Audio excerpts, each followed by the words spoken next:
Ito ang pinakabagong Honda Airblade 160. Gaano nga ba kaganda ang motor na ito? Yan ang ating aalamin ngayon. Tara!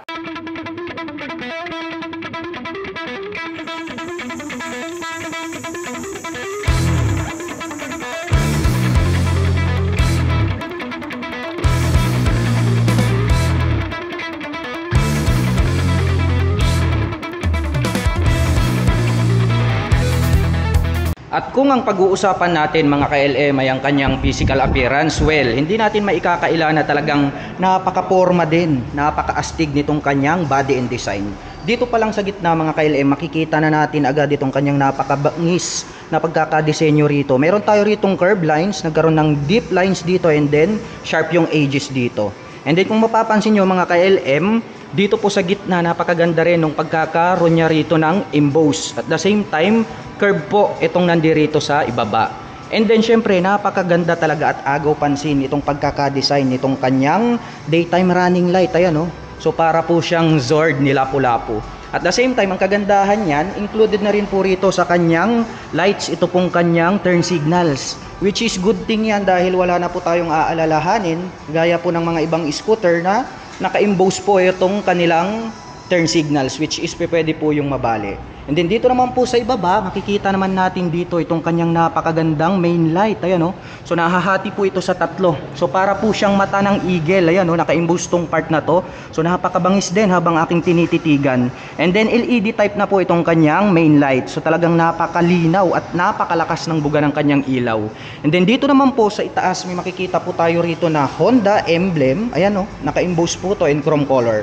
And then dito naman po sa kanyang handlebar cover, nagkaroon po ito ng two-tone color combination. Ayan, oh, naka-glossy black itong kanyang little cute na visor.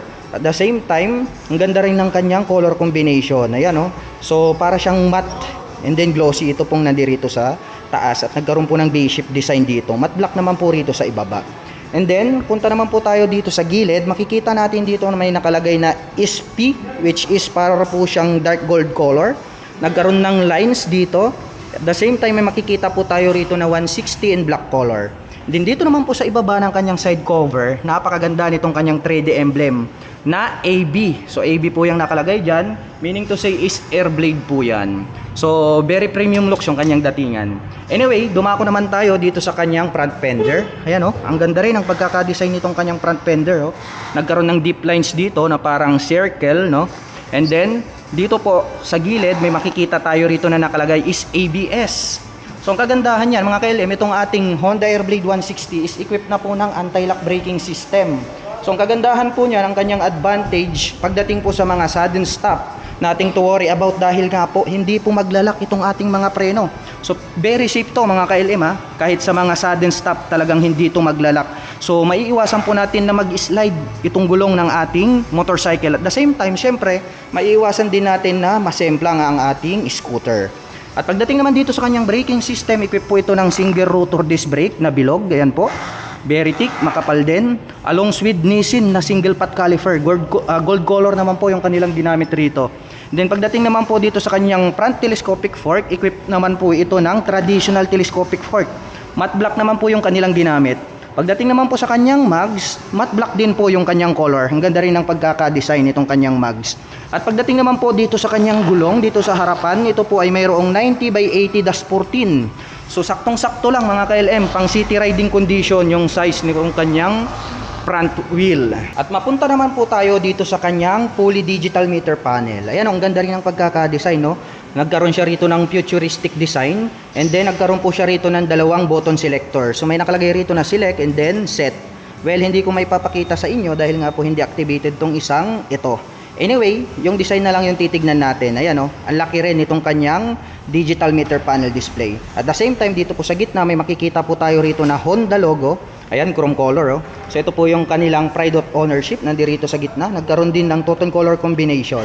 So ang ganda rin talaga ng kanyang overall appearance. So pagdating naman po rito sa kanyang dito sa kaliwa, makikita naman natin dito itong kanyang passing light. Ayan, oh. So hindi po siya activated, di natin masisilip yung ilaw. Dito naman po sa gitna, nandirito naman itong kanyang horn. And then syempre sa ibaba, nandirito naman itong kanyang turn signal selector. Anyway, itong mga ito, mga ka-LM, habang ginagamit natin, nagkakaroon niya ng light indicator, makikita naman natin dito. So hindi lang natin masisilip sa ngayon. At dito naman po, nandirito naman po itong kanyang front brake. Well, anyway mga ka-LM, kagandahan yan, equipped na po ito ng park brake lock. Kaya no? So very useful yan pagdating po sa mga uphill, di ba, yung mga incline, decline na mga parking situation. So hindi po yan dadaus-dos or magi-slide ang ating scooter. Kaya talagang maaasahan din yung park brake lock. Anyway, dumako tayo rito sa kabila. Dito naman po mga button na makikita natin dito. Nandito naman itong kanyang auto stop start system or yung kilala natin na idling stop system ni Honda. So ang advantage naman nito, ito pong ating motorcycle pagdating po sa mga traffic situation, no? Kapag ikaw po ay naipit ng bahagya, so mamamatay po ang ating engine automatic 5 to 3 seconds. So sa ganung paraan ay nakakasave po siya ng more fuel at the same time less emission. Well, balik tayo. Dito naman sa ibaba, nandito naman itong kanyang electric starter at nandito naman po itong kanyang brake. Pagdating naman po rito sa stock na side mirror, well, napakaganda rin. Ayun, nagkaroon po siya ng mga curved design, which is para po siyang dahon type. At dito naman po, sa ibaba, dito makikita natin itong kanyang knob. So, ibig sabihin, ito pong ating Honda Airblade 160 ay equipped na po siya ng keyless system. Kaya kung mapapansin nyo, nandito po yung kanyang navigation knob. At the same time, kagandahan yan is less hassle-free na rin dahil nandito na po yung kanyang fuel inset button. So anyway, try natin. Hindi natin mabubuksan to kasi wala tayong key for now. So sa susunod na lang. Anyway mga ka-LM, dito kung halimbawa naman nabubuksan mo itong kanyang fuel, so itatapat lang natin tong selector dito sa set and fuel and then just press fuel lang or just press set kung ano po yung gustong buksan. Kung ito pong iyong fuel tank or di kaya ito pong iyong underseat compartment. Anyway mga ka-LM, ang advantage naman nito dahil nandito sa gitna itong kanyang fuel tank is less hassle-free na, lalong-lalo na kapag ikaw ay naglo-long rides, di ba? Mahilig tayong mag-long rides tayong mga Pilipino. So hindi mo na kailangang bumaba ng pagkakaupo dito sa inyong scooter kasi nga po nasa gitna na itong kanyang fuel tank. So less hassle-free na kapag ikaw ay magpapagas. Dito naman po sa side na to, nakikita ko no, ang ganda ng pagkaka-design dito. Nagkaroon ng parang winlet design dito na kung saan ay pwedeng maglaro yung hangin. So total color combination mga ka-LM ha. Deep lines dito, ang gaganda. May mga naka-imbos na linya. At the same time dito yung pagkaka-design nitong kanyang side cover, ang ganda rin. Sharp edges, ayun, may mga deep lines dito. At the same time, kitang-kita naman natin ang ganda ng pagkaka-design nitong kanyang footrest. Ayan oh. So para sa akin parang spacious naman. Well, susubukan nating sakyan para malaman natin. Yan. Ayan oh, saktong-sakto yung aking foot mga ka-LM. Ayan oh. So left and right yan. So, ganda rin mga LM. Masasabi ko na talagang very comfortable to pagdating sa mga long rides driving. Anyway, bumaba muna tayo. Mapunta naman tayo dito sa ibaba. So, nandito nakikita natin dito itong kanyang footrest, which is para naman po ito sa ating back rider. So, ang ginamit naman po nila rito is alloy, which is maganda yan kasi not fadable yung kanyang color. And then, dito naman po natin makikita itong kanyang side stand. So ang kagandahan po na itong ating Honda Airblade 160 is equipped na po yan ng side stand engine cutoff switch. So ang kagandahan yan, once na nakaganyan, naka-engage itong kanyang side stand ay hindi mo po yan mapapatakbo. So ang kagandahan nun, may iwasan po natin na madisgrasya dulot ng side stand kapag naka-engage. O di ba, napakaganda. At syempre, nandito naman po itong kanyang center stand. At pagdating naman sa pagkaka-design nitong kanyang engine, very attractive talaga. Actually, talagang na-impress ako sa pagkaka-design ng engine nitong ating Honda Airblade 160. Well, nagkaroon ng two-tone color combination dito. At the same time, may naka-intact po rito na Honda. Ayan o, naka-engrave po yan. And then, ito naman pong kanyang air filter. Ayan o, ang ganda rin ng pagkaka-design. Naka-emboss tong part na to. And then, dito sa gitna, may makikita po tayo rito na ASP Plus. Meaning to say mga ka-LM, ASP Plus is Enhanced Smart Power. So ang advantage naman yan, itong ating ASP, nakakapagbigay po yan ng more power, less fuel at the same time, less emission. O, diba? Napaka eco-friendly nitong kanilang engine design. And then dito naman po sa taas, makikita natin dito may nakalagay rito na Airblade. Ayan o.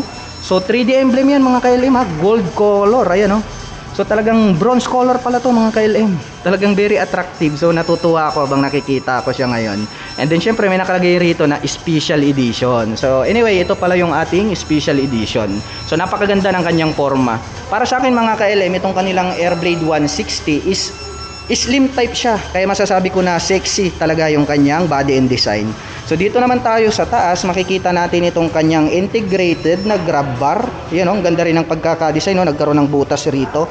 The same time, sturdy feels. So matte black naman po yan. So dito naman po sa likod, nandirito naman po itong kanyang tail light. Ayan, no? Very pointed mga ka-LM itong pagkaka-design nitong kanyang tail light. At the same time, ang ganda rin ng pagkaka-design. So di lang natin masisilip, pero makikita natin dito na very unique yung design nitong kanyang tail light. At the same time, nandirito na rin po, included na rin po itong kanyang turn signals. So nandirito na pala. So good thing yan, gaya ng sabi ko, kasi nga po wala ka nang aalalahanin na pwedeng sumabit kasi yung iba is naka-emboss rito, pwedeng mabali. So advantage na yan para dito sa ating Honda Airblade 160. So plus point yan para sa akin. At dito naman po sa gitna, may makikita po tayo rito na Honda. So white color naman yan, pride of ownership, nandirito sa gitna. Itong naka-emboss na part na to mga LM, sisilipin natin, makikita natin, mayroon po yung plate light. Ayan o, nandirito po yan. So meaning to say, very visible na po yung ating plate dito. At the same time dito sa gitna, may makikita po tayo rito na light reflector. So added visibility naman yan pagdating sa gabi. And then ito pong kanyang napakagandang design ng kanyang rear fender. Ito na rin po yung kanyang nagsilbing plate holder. So pwede na po tayong maglagay agad rito. At pagdating naman po rito sa kanyang rear suspension, ayan o, makikita natin na ito po ay equipped with dual shock absorber. Ayan o, black coil spring naman yung ginamit nila rito. At makikita natin mga kailam, ayan o, na-adjust. So pwede po siyang i-adjust, depende po sa inyong riding preparation. At pagdating naman po sa kanyang braking system dito sa likod, ito po ay equipped with mechanical leading trailing or yung tinatawag natin na drum brake. At pagdating naman po sa mga sukat ng gulong dito sa likod, makikita natin na ito po ay mayroong 100 by 80-14. Well, saktong-sakto lang yung kapal ng kanyang gulong pang city riding condition. So dumako tayo rito sa kabila. Nakikita ko rito mga ka-LM, mayroon na po siyang built-in na tire hugger. Ayan, so matte black naman po siya. So ang advantage naman yan, mapre-prevent po natin na tumalsik yung mga dumi dito po sa ating other body parts ng ating Airblade 160. At pagdating naman dito sa design ng kanyang muffler, where impressive, napakaganda rin, no? Para siyang machine gun, may hawakan rito, di ba? At the same time, nagkaroon po ng mga butas rito. So matte black color naman po itong color ng kanyang head protection guard.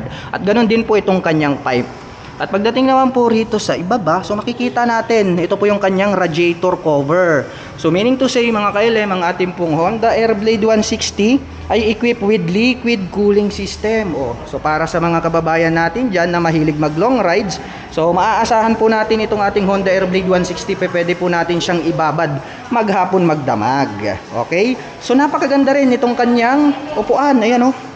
Very attractive mga ka-LM kasi nga nagkaroon siya ng dual tone color combination. At ang kagandahan niyan, leather type, di ba? Premium looks, premium feels yung kanyang datingan. And then yung stitches, yung pagkakatahi, ayan napakaganda at talagang masasabi natin na durable.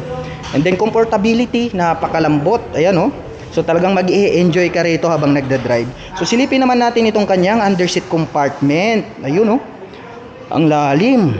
So ang kagandahan nito mga ka-LM, very spacious. Kung ako man ang bibili ang gusto ko talaga is yung malalim yung kanyang underseat compartment. Kasi nga ako mahilig ako mag-travel. So marami na po tayo ritong mailalagay na mga important belongings. Actually kasya rito ang full face helmet kasi nga makikita ko na talagang maluwag siya. The same time, pwede pa akong maglagay ng mga other important belongings gaya ng mga jacket, etc. And then dito naman may makikita ako rito mga ka-LM So USB ready na po siya. So ang kagandahan niyan, pagdating naman sa mga long rides driving or sabihin na lang natin malayo yung ating pupuntahan, it's about 500 kilometers, 300 kilometers. Nothing to worry about kapag nalobat ang inyong mobile phone dahil nga mayroon po siya ritong USB ready. Maglalagay ka lang ng USB cable and then boom, pwede ka na po agad mag-recharge anytime, anywhere. At the same time, included na rin po rito sa ilalim, meron po siyang lights, which is pag open po natin neto, kapag ito po ay naka-activate, so iilaw na po yan. So kahit gabi, nothing to worry about, talagang visible yung ating mga gamit na ilalagay rito sa loob. So anyway, sara na natin. At ang ating Honda Airblade 160 ay meron pong 775mm na seat height. Ngayon naman ay susubukan nating sakyan para malaman natin kung gaano nga ba ito kataas. Anyway, naka-center stand po yan. Ayan. So ayan, kitang-kita nyo naman, medyo steep toe tayo ng konti pero almost maglapat naman yung ating paa below the ground. Anyway mga ka-LM, ang akin pong height is just around 5'6". Kaya masasabi kong talagang very comfortable to para sa mga 5'6" in height. Anyway, para naman po sa mga kababayan natin na hindi naman masyadong katangkaran, pwede naman po tayong mag-adjust ng ating front suspension o di kaya ang ating rear suspension. At pagdating naman po sa kanyang engine specifications, ang ating bagong Honda Airblade ay meron pong 157 cubic centimeter engine displacement. Naka-single cylinder, naka-single overhead cam, 4-stroke with 4 valves. At nakakapag-provide naman po ito ng maximum power na 11.2 kW at 8,000 RPM. Habang nakakapagbigay naman po ito ng 14.6 Nm at 6,500 RPM. At ang presyo po ng ating pinakabagong Honda Airblade 160 ay nagkakahalaga po ng 125,900 pesos. At para naman po sa mga kababayan natin na nakapanood ng video na ito at interesadong maglabas ng pinakabago nilang Honda Airblade 160, ay maaari nyo po silang puntahan dito po sa Honda Wing San Fabian, Pangasinan branch. At ito po ang kanilang contact number na maaari nyo pong tawagan para po sa lahat ng inyong mga inquiries. At para naman po sa mga kababayan natin na may balak magpunta rito, ang kanila pong operation time is starting 8:30 AM until 5:30 PM from Monday to Saturday.